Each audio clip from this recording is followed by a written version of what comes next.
தமிழ் பேசும் அனைத்து ஜோதிட நேயர்களுக்கும் அன்பான வணக்கங்க. விருச்சக ராசிக்கு இந்த பதிவுனால என்ன நன்மை இருக்கு அப்படின்னு யோசிக்கிறீங்களா? அதை தெரிஞ்சுக்கிறதுக்கு முன்னாடி முருகப்பெருமான மனதார வேண்டிக்கோங்க. நீங்களும் நான் சொல்ற மந்திரத்தை 3 முறை சொல்லிக்கிட்டே உங்களால முடிஞ்சதுன்னா கமெண்ட் பாக்ஸ்ல ஒரு முறை கமெண்ட் பண்ணுங்க. ஓம் முருகா போற்றி, ஓம் முருகா போற்றி, ஓம் முருகா போற்றி. என்னை ஜெயிக்க வைத்த கந்தா கடம்பா கதிர்வேலா, நீதான் இந்த விருச்சக ராசிக்காரர்களை வழிநடத்தி வாழ்க்கை செழிக்க வைக்க வேண்டும். முருகனின் காலடியை தொட்டு வணங்கி நான் இந்த பதிவை தொடங்குறேங்க. தினமும் உங்களுக்கு கிரகநிலை மாற்றத்தால் வரக்கூடிய சுப பலன்களை அறிய கட்டாயம் சப்ஸ்கிரைப் பண்ணி பெல் பட்டன் அப்புறம் ஆல்னு ஆப்ஷன் இருக்கும், அதையும் மறக்காம கொடுத்து வச்சிருங்க. ஒவ்வொரு பதிவும் உங்களை வெற்றியடைய வைக்க வேணும் அப்படிங்கிற எண்ணத்துல தாங்க போடுறோம். போர்க்கடவுள் தைரியத்தின் சின்னம் சிவபெருமானின் வேர்வையில் இருந்து தோன்றிய செவ்வாய் பகவானை அதிபதியாக கொண்ட விருச்சக ராசி அன்பு சொந்தங்களே, செவ்வாய் அப்படின்னாவே என்னன்னா தைரியம், சக்தி, போர்த்திறன், ஆரோக்கியம், நிலம், ஆற்றல், செயல்பாடு, போட்டி, ஆண்மை, தீவிரம், இது எல்லாமே விருச்சக ராசிக்காரர்களுக்கு கண்டிப்பா இருக்குங்க. ஏன்னா அதிபதி கிட்ட இருக்கக்கூடிய பெரும்பாலான நற்குணங்கள் ராசிகள் கிட்டையும் பிரதிபலிக்கும். அந்த வகையில செவ்வாய் பகவானுடைய குணங்கள் எல்லாமே விருச்சக ராசிக்காரர்கிட்ட பிரதிபலிக்கும். குறிப்பா கோபம் வச்சதுதான். ஒருத்தரை நம்பினா உசுரையும் கொடுப்பாங்க. ஒருத்தவங்க மீது நம்பிக்கை இல்லை அப்படின்னாக்கா அவங்க செத்தாலும் பரவாயில்ல, திரும்பி கூட பார்க்க மாட்டாங்க. அப்பேற்பட்ட ஒரு தீவிரமான ராசினா விருச்சக ராசியை சொல்லலாம். இவங்களை பெரும்பாலும் யாருக்கும் பிடிக்காது. நான் பல பதிவுகள்ல சொல்லி இருக்கேன். விருச்சகம் அப்படின்னாவே வேண்டாத ராசி, வேண்டாத ஆளுப்பா வீட்டுல அப்படின்னு யோசிப்பாங்க. ஒரு ஊர்லயே பார்த்தீங்கன்னா ஒட்டுமொத்த உலகமே எதிரா நிக்குதுன்னா கூட பார்த்தீங்கன்னா விருச்சக ராசி எதிர்த்து நிப்பாங்க. ஏன்னா விருச்சக ராசி பேசுறது உண்மையை பேசும், நியாயமா நடந்துக்கும். ஆனா அவங்களுக்கு பார்த்தீங்கன்னா இந்த நடிக்க தெரியாது, தன்னுடைய தேவைக்காக போய் பழகுறது, இதெல்லாம் சுத்தமா வராத ராசி விருச்சக ராசி. ஆனா அதை பத்தி விருச்சக ராசி கவலைப்படாது. யாருக்கு பிடிச்சா என்ன, பிடிக்கலன்னா என்ன, நான் இப்படிதான் அப்படின்னு தனக்கான வேலையை, தன்னோட வேலையை கரெக்டா பார்த்துக்கிட்டு போயிட்டே இருப்பீங்க. படுத்தா படுத்ததுதான், எந்திரிச்சா எந்திரிச்சதுதான். இந்த மாதிரி சோம்பேறித்தனமா இருக்கிறது இவங்க தான் முடிவு பண்ணுவாங்க. சுறுசுறுப்பா இருக்கிறதையும் இவங்க தான் முடிவு பண்ணுவாங்க. மற்றவங்க சொன்னா கேட்கவே மாட்டாங்க. ஸோ இப்படிப்பட்ட விருச்சகம் கரெக்டா இருக்காங்களா அப்படின்னா ஜெயிச்சிருப்பாங்க வாழ்க்கையில அப்படின்னு கேட்டீங்கன்னா அதுதான் இல்லை. ஏன்னா கரெக்டா நம்பி போய் ஒரு உண்மை இல்லாத ஆள்கிட்ட மாட்டிக்கிட்டு உண்மை இல்லாதவங்க மேல நம்பிக்கை வச்சுட்டு உண்மை இல்லாதவங்க கிட்ட தன்னுடைய மொத்த செல்வத்தையும் இழந்துட்டு நிக்கிறது இந்த விருச்சகம் நிக்குது. என்னதான் பண்றது, எப்பதான் எங்களுக்கு நல்லது நடக்கும், இப்படி யோசனை போய்கிட்டே இருக்கு இல்லைங்களா? அந்த யோசனைக்கு இந்த பதிவு கட்டாயம் உங்களுக்கு ஒரு தீர்வை கொடுக்கும். தலைப்பே உங்களுக்கு பார்த்தா மனமுருகி நிக்கக்கூடிய விருச்சக ராசிக்காரர்களுக்கு இந்த பதிவு பார்த்தீங்கன்னா இன்னும் அதிகமா நிறைய விஷயங்களை புரிய வைக்கும். வாழ்க்கையுடைய சூட்சுமத்தை தெரிய வைக்கும். என்ன பண்ணணும், என்ன பண்ணக்கூடாது, எந்த தெய்வத்தை வழிபாடு செய்யணும், என்ன பரிகாரம் பண்ணணும், எல்லாத்தையும் தெளிவா தெரிஞ்சுக்க போறீங்க. உங்க வாழ்க்கைக்கு ஒரு வெளிச்சம் கண்டிப்பா உண்டு. வெளிச்சம் தரக்கூடிய சூரிய பகவானும் வாழ்க்கையுடைய நல்லது கடந்த புரியக்கூடிய சனி பகவானும் இணைவதனால உருவாகக்கூடிய இந்த நவ பஞ்ச ராஜயோகம் விருச்சக ராசிக்காரர்களுக்கு எப்படி வேலை செய்ய போகுது தெளிவா தெரிஞ்சுப்போம். அதுக்கு முன்னாடி நம்முடைய நல்லதுக்கும் கெட்டதுக்கும் காரண கர்த்தாவா இருக்கக்கூடியது யாருங்க?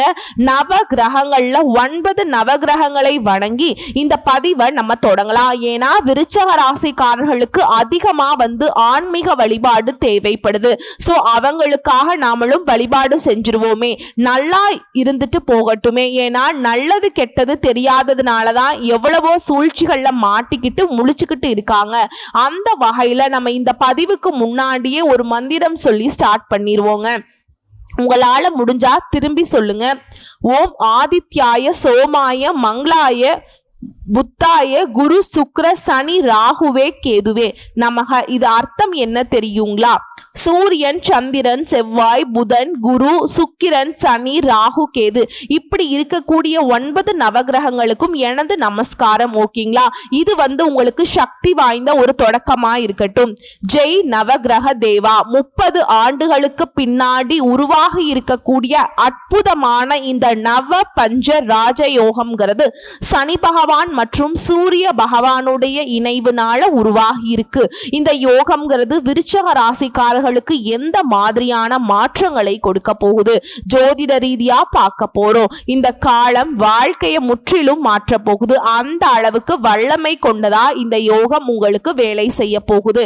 இப்போ நவ பஞ்சம் அப்படின்னா ஃபர்ஸ்ட் என்னன்னு தெரிஞ்சுக்கோங்க. ஏன்னா என்னமா அப்பப்ப ஏதாவது ஒரு யோகத்தை சொல்லிட்டு இருக்கீங்க, இந்த புயலுக்கு பேர் வைக்கிற மாதிரி புதுசா பேர் வைக்கிறீங்க அப்படின்னா அப்படி கிடையாதுங்க. இது பார்த்தீங்கன்னாக்கா ஜோதிட ரீதியா அர்த்தத்தோட தான் ஒவ்வொரு பெயரும் வைக்கப்படுது. நவ அப்படின்னா 9 கிரகங்கள், பஞ்சமம் அப்படின்னாக்கா 5, ஜாதகத்துடைய 5வது பாவத்தை சொல்லக்கூடியது. 5ஆம் பாவம் என்னங்க? பாக்கியம், புத்தி, ஆன்மீகம்.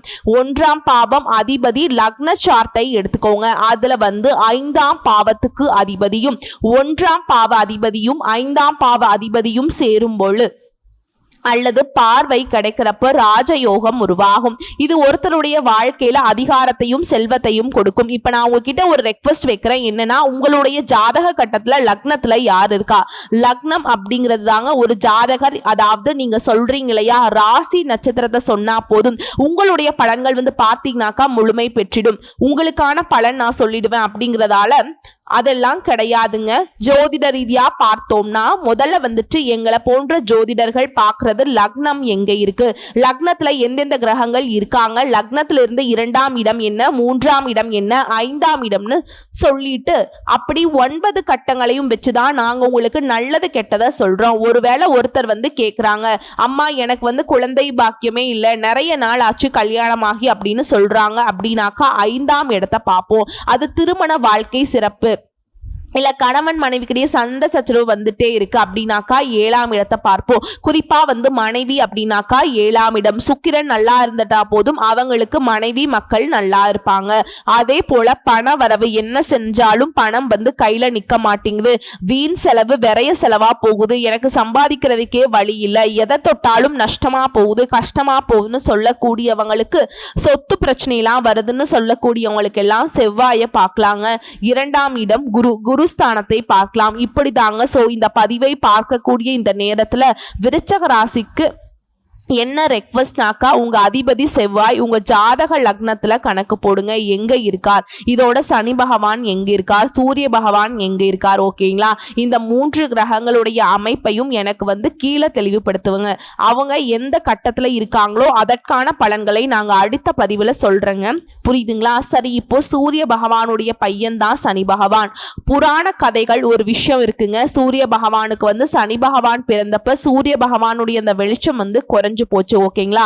அப்போ எந்த அளவுக்கு சோதனைக்கு உள்ளாக்குறார் பாத்தீங்களா? அப்பாவுக்கே சோதனை கொடுப்பார், அப்பாவுக்கே சிரமத்தை கொடுக்கிறார் சனி பகவான். ஆனா சனி பகவான் யாரு? தப்பானவரா? நீதிக்காரகன், தர்மக்காரகன், ஆயுள்காரகன், நவ கிரகங்கள்ல ஈஸ்வரன் பட்டத்தை எதுக்கு சனி பகவான் கொடுத்து வச்சிருக்காங்க? இவரை பொறுத்த வரைக்கும் நீதியா, நேர்மையா, ஒழுக்கமா இருக்கியா, உழைப்பை போடுறியா, உனக்கு நல்லது பண்ணுவேன், நிலையான உயர்வை கொடுப்பேன், நீ ஏதாவது இதுல ஆட்டம் காட்டுனா உனக்கு நான் ஆட்டத்தை காட்டிடுவேன். அதுதான். புரியுதுங்களா? சோ இப்ப அப்பா மகன் உறவு அப்படின்னாக்கா பெரும்பாலும் பார்த்தீங்கன்னா ஏட்டுக்கு போட்டியா நிப்பாங்க. ஆனா ஒரு கஷ்டம்னு வரப்போ பின்னாடி நிக்கிற மாதிரி பிள்ளைகள் இருப்பாங்க. பிள்ளைகளுக்கு கஷ்டம்னா அப்பா நிப்பாங்க. அது போலதாங்க சனி பகவானும் சூரிய பகவானும் பார்த்தீங்கன்னாக்கா பெருசா நட்பு கிரகம் கிடையாது. அதே நேரத்துல பகை கிரகமானு கேட்டீங்கன்னா பகையும் கிடையாது. ஒரு மாதிரி நியூட்ரலா சமநிலையா இருப்பாங்க. ஆனாவது ஏதாவது ஒரு சிரமங்கள் வரப்ப இவங்க நட்பு கிரகமா வேலை செய்வாங்க. சோ அந்த வகையில தான் இந்த சனி பகவானும் சூரிய பகவானும் இணைவது விருச்சக ராசிக்காரர்களுக்கு மேன்மையை கொடுக்கும். கொஞ்சம் சிரமங்கள் வர மாதிரி இருக்கும், சோதனைகள் வர மாதிரி இருக்கும், ஆனா நிலையான உயர்வு கிடைக்கும். ஒன்னும் இல்லைங்க, ஒரு யூபிஎஸ்சி எக்ஸாம் எழுதுறோம், நிறைய கட்டங்களை தாண்டி தான் அந்த வேலை வாங்கி அப்ப கௌரவமா போய் அப்படி ஒரு கலெக்டரா நிக்கிறப்போ எப்படி இருக்கும்? இல்ல சும்மா அட்டன் பண்ணா போதும் பாசு பாணி எல்லாம் கலெக்டர்ப்பா அப்படின்னா நமக்கு ஒரு சூழ்நிலை ஹேண்டில் பண்ண தெரியுமா?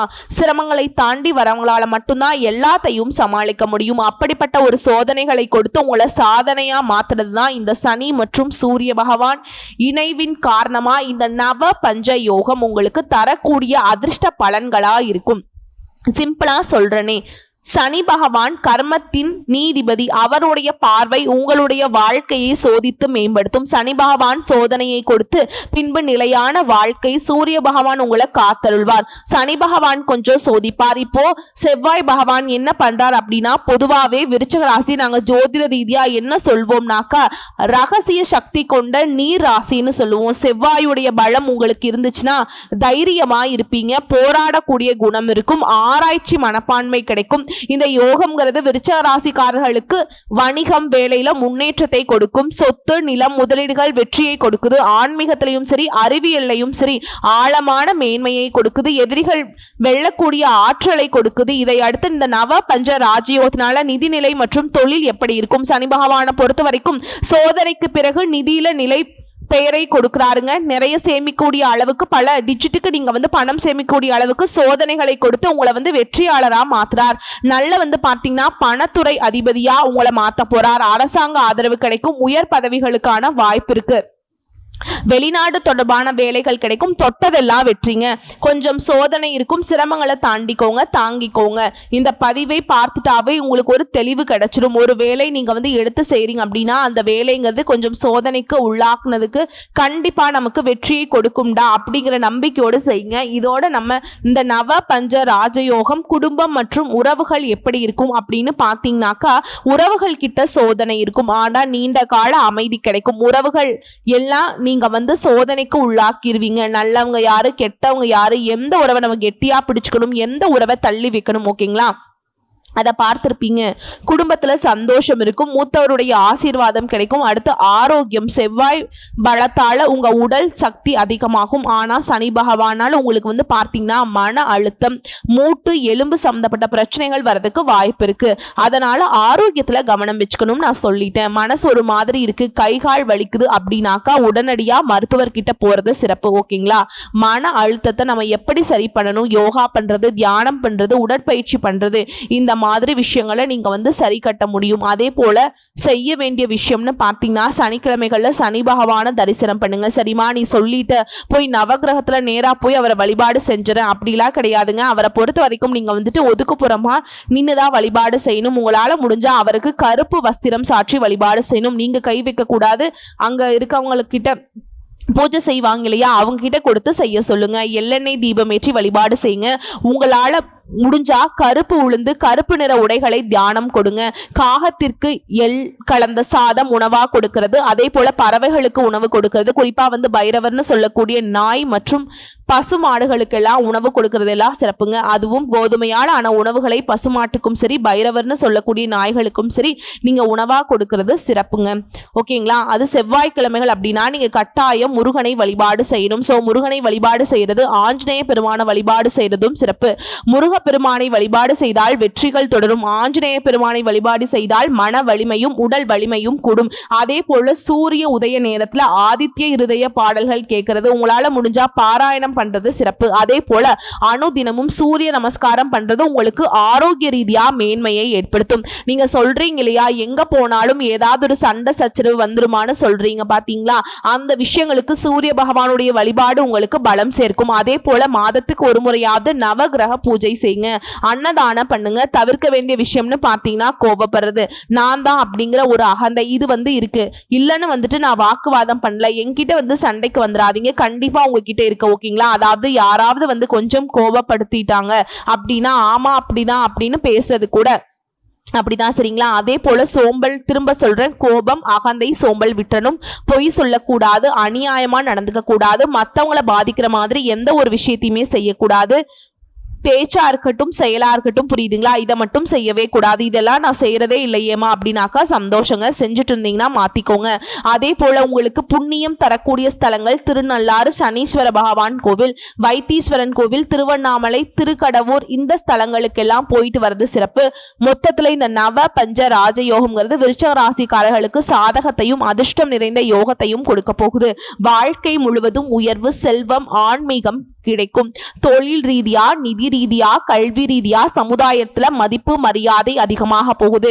செவ்வாயுடைய ஆட்சி காரணமா அவங்களுடைய திறமை பிளஸ் தைரியம் எல்லாமே தடைகளை தாண்டி வெற்றி பெற போகுது. இதோட இந்த துறை சார்ந்தவங்களுக்கு அரசாங்க துறையில் இருக்கீங்க அப்படின்னாக்கா இந்த சூரியன் பிளஸ் சனி பகவானுடைய இணைவுங்கிறது அரசு வேலை, பொதுத்துறை அதிகாரிகளா இருக்கீங்க, காவல்ல இருக்கீங்க, ராணுவத்துல இருக்கீங்க அப்படின்னாக்கா உங்களுக்கு பதவி உயர்வும் கிடைக்கும். சனி உழைப்பையும் சூரியன் அதிகாரத்தையும் கொடுக்கிறதுனால நீண்ட கால நிலை பேறு மரியாதை கிடைக்கும். இதுவே அரசாங்க தேர்வு எழுதிட்டு இருக்கீங்க, யூபிஎஸ்சி இருக்கட்டும், டிஎன்பிசியா இருக்கட்டும், இந்த காலம் உங்களுக்கு சாதகமா இருக்குங்க. முயற்சி பண்ணுங்க, அரசாங்க வேலை நிச்சயமா கிடைக்கும். அரசாங்கத்துல ஏதாவது தடைகள் இருக்கு, அதை கடந்து பெரிய முன்னேற்றத்தை பெறுவீங்க. இதுவே அரசியல் இருக்கீங்க, சூரியன் சனி இணைவுங்கிறது பிரச்சனைகள் பிளஸ் வெற்றியை ஒரே நேரத்துல கொடுப்பார், சோதனையும் கொடுப்பார். அதே நேரத்துல கட்சி அரசியல் போட்டிகளை தாண்டி உங்களுக்கு வெற்றி பெற வச்சிருவார். அனுகூலம் உண்டு, சனி பகவானால அனுகூலம் உண்டு. நம்பிக்கை, பொறுப்பு, ஆதரவு அதிகமாகும். சூரிய பகவானுடைய பலத்தின் காரணமா அரசியல பிரம்மாண்டமான மரியாதை, பதவி உயர்வு கிடைக்கும். விருச்சக ராசிக்காரர்களுடைய ரகசிய திட்டம் போடுறீங்களா, இந்த காலகட்டத்தில் ரொம்ப ஆதரவா நிறைய விஷயங்களை சாதிக்க முடியும். ஓகேங்களா?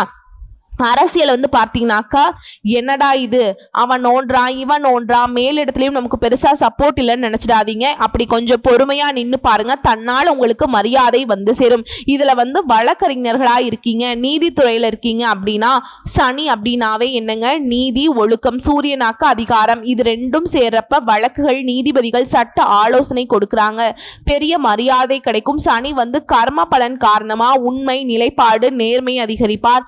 நீதி தொழில் இருக்கவங்களுக்கு எல்லாம் பெரிய உயர்வு, மதிப்பு, செல்வாக்கு கிடைக்கும். சட்ட பிரச்சனைகள்ல சிக்கியவங்களுக்கு சனி உதவி செய்வார். நீதி பெறக்கூடிய வாய்ப்பு அதிகம். நீங்க சொல்லுவீங்க இல்லையா, எல்லாமே என் பக்கம் நியாயம் இருக்கு, ஆனா அநியாயம் பண்றாங்கப்பா அப்படின்னு புலம்பிட்டு இருந்தா கூட சரிங்க, இந்த நேரத்துல பாருங்க, தன்னால உங்களுக்கான நீதி நியாயம் தேடி வரும். திடீர்னு ஒருத்தவங்க தெய்வம் மாதிரி யாராவது ஒரு வகையில உங்களுக்கு உதவி செய்வாங்க, நல்லா இருப்பீங்க. அடுத்து மருத்துவத்துறை, சனீஸ்வர பகவானுடைய இணைவுங்கிறது சேவை, மனப்பாங்கு, புகழ். மருத்துவர்களை பொறுத்த வரைக்கும் ஆராய்ச்சி துறையில முன்னேற்றம் பார்ப்பீங்க. மருத்துவமனை நடத்திட்டு இருக்கீங்க, மருந்து வியாபாரம் பண்றீங்க அப்படின்னாக்கா நிதி வளர்ச்சி இருக்கும், மக்களுடைய நம்பிக்கை அதிகமாக கிடைக்கும். சனி பிளஸ் செவ்வாய் காரணமா மருத்துவ ஆராய்ச்சியில பெரிய கண்டுபிடிப்புகள் செய்யறது கொஞ்சம் தாமதமாகும். ஓகேங்களா? ஆனா கண்டிப்பா பெரிய கண்டுபிடிப்புகளை செய்யறதுக்கு வாய்ப்புகள் அதிகம். சுகாதாரத்துறையில சமூக சேவையால பேரு புகழோட வாழ போறீங்க. அடுத்து தனியார் துறையில இருக்கீங்க, ஐடி கம்பெனி, கார்பரேட் கம்பெனியா இல்ல கூலி வேலை செய்தாலும் சரிங்க, சனி உழைப்புக்கு உயர்வை தரக்கூடியவர். சூரிய பகவானை பொறுத்த வரைக்கும் பொறுப்பை கொடுக்கிறதுனால வேலை அழுத்தம் இருந்தாலும் பெரிய பதவி உயர்வு, வெளிநாடு வாய்ப்புகள் கிடைக்கும். விருச்சிக ராசிக்காரர்களுக்கு தொழில்நுட்ப ஆராய்ச்சி துறைகள்ல சிறந்த பெயர் பெற போறீங்க. நிதிநிலை மெதுவா வளரும், ஆனா நீண்ட கால பாதிப்புகளை கொடுக்கும். நல்ல பணம் வரும். ஓகேங்களா? அப்படியே 10 ரூபாய் 20 ரூபாய் வர மாதிரி இருக்கும். திடீர்னு பார்த்தீங்கன்னா லட்சக்கணக்கில் வருமானம் வரும்.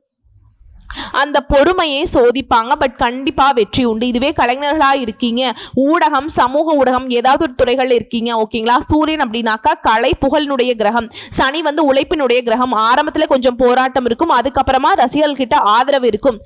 சனி தரக்கூடிய வளர்ச்சி மெதுவான வளர்ச்சி தான், ஆனா உறுதியான புகழ் பேரு கிடைக்கும். இதுவே மத்த இதுல இருக்கீங்கன்னா ரசிகர்கிட்ட பெரிய ஆதரவு கிடைக்கும். இப்ப நிறைய பேருக்கு இன்னொரு டவுட் வரும், நாங்கெல்லாம் பாத்தீங்கன்னாக்கா ஆன்லைன்ல சம்பாதிக்கிறோமா, இந்த ஸ்பான்சர்ஸ் பண்ணி சம்பாதிக்கிறோம் அப்படின்னாக்கா உங்களுக்கு பெரிய ஆதரவு இருக்கு, ரசிகர்களுடைய எண்ணிக்கை ஆதரவு அதிகமாகும். திரும்பவும் சொல்றேன், துறையை பொறுத்த வரைக்கும் அரசாங்கமா பதவி உயர்வு, அரசு வேலை, பொறுப்பு, பதவி, அரசியல்ல ஆரம்பத்துல சோதனைக்கு பின்னாடி புகழ், பெரிய செல்வாக்கு, நீதித்துறையா நேர்மை, நீதியோடு மரியாதை, பெரிய அளவுல பெயர் வரும். புகழ், ஆராய்ச்சி, மருத்துவத்துறையை பொறுத்த வரைக்கும் வெற்றி, மக்களுடைய நம்பிக்கை அதிகம் பெறுவீங்க. தனியார் துறையா ஐடி துறையில் இருக்கீங்க அப்படின்னாக்கா பதவி உயர்வு கிடைக்கும். வெளிநாடு தொடர்பான வாய்ப்புகள் உங்களுக்கு கிடைக்கும். நிலையான நிதிநிலை இருக்கும். கலை, ஊடகத்தை பொறுத்த வரைக்கும் மெதுவான ஆனா உறுதியான புகழ், ரசிகர்களுடைய ஆதரவு கிடைக்கும். ஸோ ஒட்டுமொத்தமா ஜோதிட ரீதியா பலன் சொல்லணும்னாக்கா சனீஸ்வர பகவானுடைய இணைவுங்கிறது சோதனைக்கு பிறகு நிலையான வெற்றியை கொடுக்குது. விருச்சிக ராசி செவ்வாய் ஆட்சி காரணமா சவால்கள் எல்லாத்தையுமே தைரியமா வெற்றி கொள்ள போறீங்க. இந்த யோகம்ங்கிறது முதல்ல சிரமங்க, பின்னாடி நிரந்தர வளர்ச்சி. இந்த விதியை வந்துட்டு உங்களுக்கு நிரூபிச்சு காட்ட போகுது. ஒட்டுமொத்தமா இந்த யோகம்ங்கிறது விருச்சக ராசியுடைய வாழ்க்கையில ஆன்மீக ரீதியா, பொருளாதார ரீதியா, தொழில் ரீதியா, குடும்ப ரீதியா எல்லா விதங்கள்லயுமே மாற்றத்தையும் ஏற்றத்தையும் தரக்கூடிய பெரும் சக்தி வாய்ந்த யோகமா உங்களுக்கு வேலை செய்ய போகுது. இந்த யோகம் சாதாரணமா உங்களுக்கு வந்து குறிப்பிட்ட நாட்களுக்கு மட்டும் வேலை செய்யாதுங்க. வாழ்நாள் முழுவதும் உங்களுடைய அடித்தளத்தை வந்துட்டு நிலைப்படுத்த போகுது. நிலையான வளர்ச்சியை கொடுக்க போகுது. இதோட உங்களுக்கு அதிர்ஷ்டம் தரக்கூடிய நிறங்கள் இதை நோட் பண்ணிக்கோங்க. சிவப்பு கலரும் மெரூன் கலரும் செவ்வாய் கிரக ஆற்றலை வலுப்படுத்தும். சோ இந்த நிறத்தை பயன்படுத்தலாம். கருப்பு மற்றும் நீலம் சனி பகவான் தரக்கூடிய சோதனைகளை சமன்படுத்தும். பச்சை நிறம் மன அமைதியை கொடுக்கும், உடல் நலத்தை மேம்படுத்தும். தங்க நிறம் மற்றும் மஞ்சள் இது வந்து சூரிய பகவானுடைய அருளை பெற்றுக் கொடுக்கும். சோ இந்த நிறங்கள் எல்லாம் நீங்க பயன்படுத்துறத முடிவு பண்ணிக்கோங்க. கருப்பு மற்றும் நீலத்தை வந்து சனிக்கிழமைகள்ல பயன்படுத்திக்கோங்க, சரிங்களா? அதே போல அதிர்ஷ்டம் தரக்கூடிய எண்கள் 9, 8. 9 அப்படின்னாக்கா செவ்வாய் பகவானுக்குரிய சக்தியை கொடுக்கக்கூடிய எண். 8ங்கிறது வந்து சோதனையில கடந்து வெற்றியை தரக்கூடிய எண். சனி பகவானுக்கு உரிய எண். 1ங்கிறது சூரியனுடைய அதிகாரம், தலைமை பொறுப்பு. சோ வியாபாரத்துக்கான எண்கள், இல்ல வண்டி வாகனம் வாங்குறீங்களா, இல்ல வீட்டுக்கு ஏதாவது வீட்டுடைய நம்பர்ஸ் இல்ல போன் நம்பர்ஸ் இந்த மாதிரி வாங்கக்கூடிய எண்களை பயன்படுத்திக்கோங்க. இடங்கள்ல எந்த எண்களுக்கு வர மாதிரி யூஸ் பண்ணிக்கோங்க. அதே போல அதிர்ஷ்டம் தரக்கூடிய திசை கிழக்கு. சூரிய வழிபாட்டுக்கும் வெற்றியை தரக்கூடிய வாய்ப்பு. வடக்குங்கிறது உங்களுக்கு செல்வம், பணவரவு. வடகிழக்கு ஈசானி மூலை அப்படிங்கிறது இந்த ஆன்மீக ஆற்றல் சுபத்தை கொடுக்கும். வீட்டை பொறுத்த வரைக்கும் வடகிழக்குல துளசி மாடம் வச்சு வளர்த்தீங்க அப்படின்னாக்கா நன்மைகள் மேம்படும், ஓகேங்களா? அதே போல அதிர்ஷ்டம் தரக்கூடிய தெய்வங்கள்னு பார்த்தோம்னா கண்டிப்பா முருகன் வந்து வழிபாடு உங்களுக்கு சிறப்பை சேர்க்குங்க. திருப்பரங்குன்றம் முருகப்பெருமான் அவர் வந்து உங்களை சோதிப்பார். பணத்தை இவன் என்னதான் பண்றான் பார்க்கலாம் அப்படிங்கிற மாதிரி. அதே போல பணத்தை வந்துட்டு சொத்து வாங்குறது, நிலம் வாங்குறது, தங்கம் வாங்குறது இந்த 3 முதலீடுகள் உங்களுக்கு நல்லதுங்க. பங்கு சந்தையிலாம் கவனமா இருக்கணும். முடிஞ்ச அளவுக்கு தவிர்த்தே ஆகணும்னு சொல்லலாம். சேமிப்பு முறைகளை வந்து நீண்டகால பாதுகாப்பு உறுதி தர மாதிரி விஷயங்களை முதலீடு பண்ணுங்க. இந்த பணம் மேலாண்மை உங்களுக்கு சிறப்பா இருக்கணும்னா பிள்ளையார் வழிபாடு பிளஸ் வந்து லட்சுமி வழிபாடு இது வந்து உங்களுக்கு நிதி வளர்ச்சியை மேம்படுத்துவதற்கான வழி. திரும்பவும் சொல்றேன், பணம் அப்படின்னாக்கா நிலம் வாங்க, தங்கம் வாங்க சேமிக்கிறது ரொம்ப அவசியம். ஒட்டுமொத்தமா இந்த ராஜயோகம் சோதனைக்கு பின்னாடி நிலையான நிதி, பாதுகாப்பு, ஆன்மீக வளர்ச்சி, குடும்பத்துல ஒற்றுமையை கொடுக்குது. அதே போல வீட்டுல பூஜை பண்ணுங்க, பரிகாரம் பண்ணுங்க. நிறங்களை, எண்களை, திசைகளை, தெய்வங்களை நம்ம சொன்ன விஷயங்கள் எல்லாமே கரெக்டா பின்பற்றி அதிர்ஷ்டம்ங்கிறது அதிகரிச்சுட்டே இருக்கும். ஒட்டுமொத்த நவ பஞ்ச ராஜயோகம் விருச்சிக ராசிக்காரர்களுக்கு அளவில்லாத அதிர்ஷ்ட வாய்ப்புகளை அள்ளி கொடுக்க போகுது. கரெக்டா பயன்படுத்துங்க, நல்லா இருப்பீங்க. யோகம் உங்க பக்கம் தான். வாழ்த்துக்கள். நன்றி, வணக்கம்.